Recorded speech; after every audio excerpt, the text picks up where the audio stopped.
Okay, usually I work out problems by process of elimination. So my problem is I have all these nuts and bolts and I don't know where they go. So I'm going to look at this. This is my chain case cover. And I know these, because I took them out, go into the cover. There's 4 of them. However, there's one that is different and has a Torx head.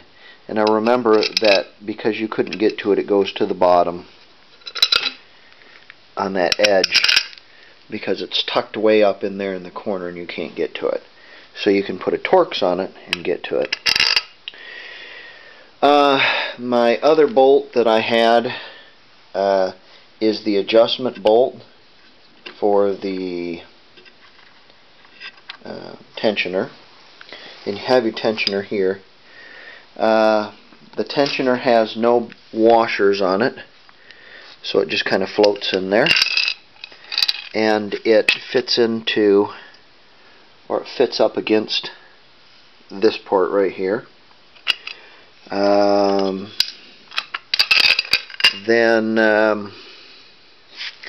This long bolt is my main bolt that goes in there.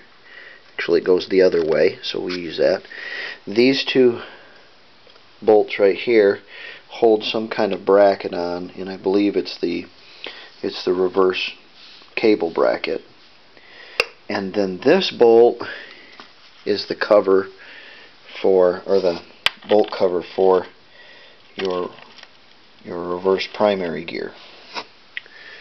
Then of course we have a cotter key, and so we're all accounted for, except for this washer here.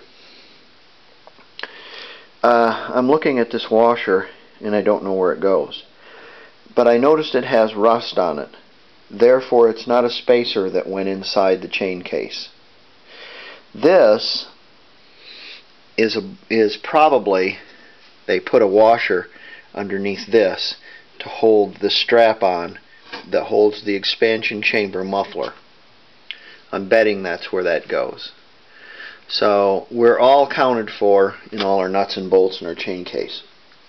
Another thing I looked at is there was 3 washers. This particular chain case, I can't find a schematic for it online. And I thought it was factory, but it's not. Somebody's changed this and put a reverse gear chain case on it. This washer here, couldn't figure out where it went, because there was supposed to be one on the back side of this and one on the front side. But however, as I look at it, if there was only one gear or one washer on this, it would push this whole mess in, and if it pushed this whole mess in while it was spinning freely, it would rub on that gear. And it's not supposed to rub on the gear until you pull it out with the fork here. There's a fork inside this. It's like this, fits in there like this, and it pulls out and engages your reverse gear.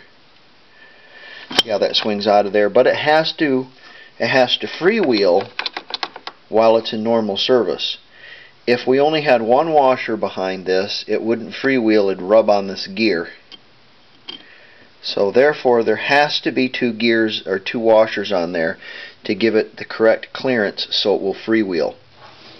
That's how I know that's where that goes, is logically figuring things out like that.